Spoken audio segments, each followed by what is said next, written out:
On est en 2026, Genshin Impact va bientôt avoir 6 ans en septembre, et pourtant une question continue de se poser. Peut-on commencer ou recommencer Genshin Impact aujourd'hui? Parce que depuis le temps, le jeu a pas mal beaucoup changé, avec des ajouts de nouvelles zones, de personnages et l'arrivée de Snezhnaya, qui conclura la trame principale du jeu.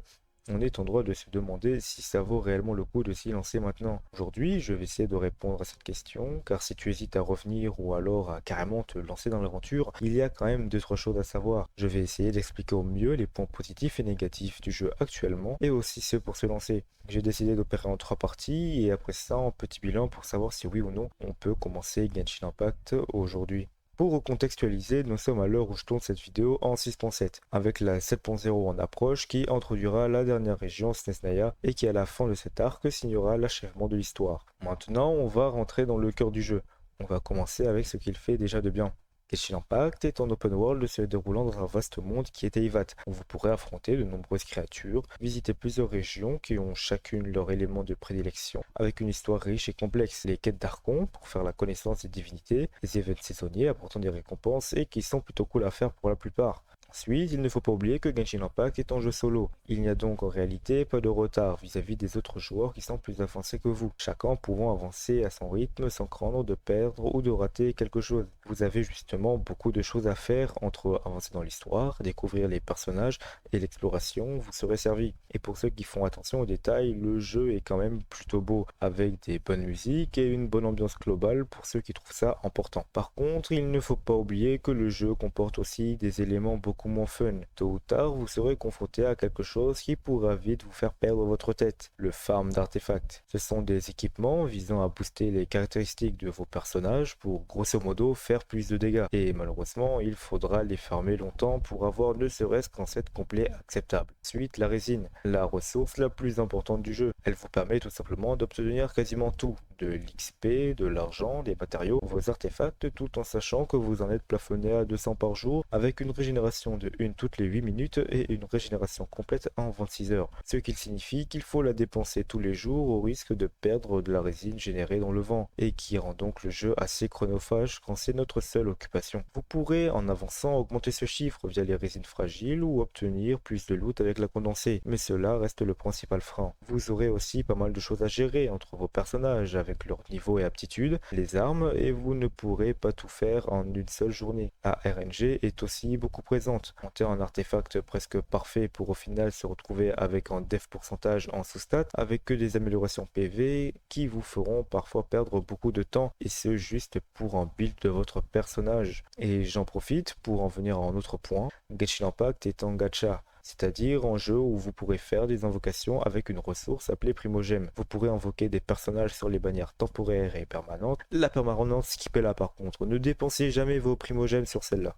Mais le plus gros souci, c'est que même sur ces bannières, avec le 50-50, si vous obtenez un personnage 5 étoiles, vous n'êtes pas garanti d'obtenir celui que vous avez invoqué, à part si vous avez perdu votre dernier 50-50, ce qui rend extrêmement rageant des heures de farm pour au final tout perdre sur un personnage permanent. Un bon compte repose donc sur des bons personnages bien équipés, avec aptitude et armes montées, pour réussir facilement les combats, mais surtout une bonne gestion des ressources. Il faut donc ne pas se disperser et être patient. Il y a aussi l'endgame, avec les abysses et le carnage, qui demandent des teams optimisés pour battre certains boss avec des builds sérieux, et il y a une vraie différence entre battre les mobs dans l'open world et réussir les 36 étoiles dans les abysses. Et souvent, le power creep est présent. C'est d'ailleurs grâce à ça que Genshin Impact trouve son pactole. Pour ceux qui ne savent pas ce que c'est, je vais l'expliquer simplement. Le power creep, c'est quand les nouveaux personnages deviennent de plus en plus forts par rapport aux anciens, au point que les anciens deviennent largement moins utiles, voire complètement dépassés. C'est pour ça que Genshin rajoute des boss en lien avec les nouvelles mécaniques et personnages, ce qui fait que si on ne les invoque pas, ce sera très dur de passer les nouveaux contenus endgame.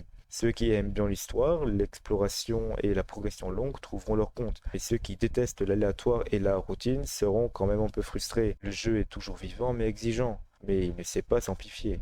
Il s'est densifié. Maintenant, reste à savoir si ton type de joueur correspond à ce type de jeu. Avec tout ça, est-ce que ça vaut le coup de recommencer ou de commencer Genshin en 2026 et pour qui? Si tu es un nouveau joueur, ou oui, si tu veux un RPG en open world avec de l'exploration, de l'histoire et une progression à ton rythme, il faudra accepter le farm long et être progressif. Tu n'auras pas à invoquer les personnages parce qu'ils sont forcément méta. Oui, c'est des dégâts assurés, mais l'open world reste largement faisable avec une équipe correcte, bien structurée. Je te conseille de faire les events, monter une à deux teams jouables et de ne pas invoquer surtout. Invoquer en priorité sur tes personnages préférés. En étant free-to-play, je suppose, tu peux tout à fait clear le contenu en jouant juste intelligemment, sans se forcer non plus et en profitant de l'expérience. Pour un joueur qui veut recommencer le jeu, oui aussi. Si t'as bien aimé le lore, l'univers et que tu veux reprendre tout ça, il y aura aucun problème. Attends-toi juste à un petit choc avec plus de persos, plus de zones et de mécaniques à comprendre. Faudra surtout te remettre à jour au niveau build et team. Concernant les low spenders et les joueurs méta, ça ruine absolument pas votre expérience de jeu. Payer une faveur par-ci par-là, en Battle Pass, ça va, sans oublier de ne pas tomber dans le gouffre à gacha. C'est surtout pour du confort. Si t'aimes t'envoyer en abysse et au carnage, avoir les derniers persos et maximiser les dégâts, y a rien de mauvais. Juste faites gaffe par pitié à votre CB, foutez pas en SMIC dans Genshin aussi. Si par contre, dans tout ce que j'ai dit, y a rien qui t'a attiré ou que t'aimes pas du tout ça, bah je pense qu'il ne faut pas se forcer, hein. Sur ce, cette vidéo est terminée. Si vous vous décidez à découvrir Genshin, je vous conseille les chaînes de Alex Yuki et Youngbari pour ceux qui veulent suivre les infos et optimiser leurs personnages, ainsi que un ou deux liens de vidéos en description pour vous aider à bien commencer. Ça date un peu, mais c'est toujours bien. Sur ce, à la prochaine les Rei, je vous dis chest.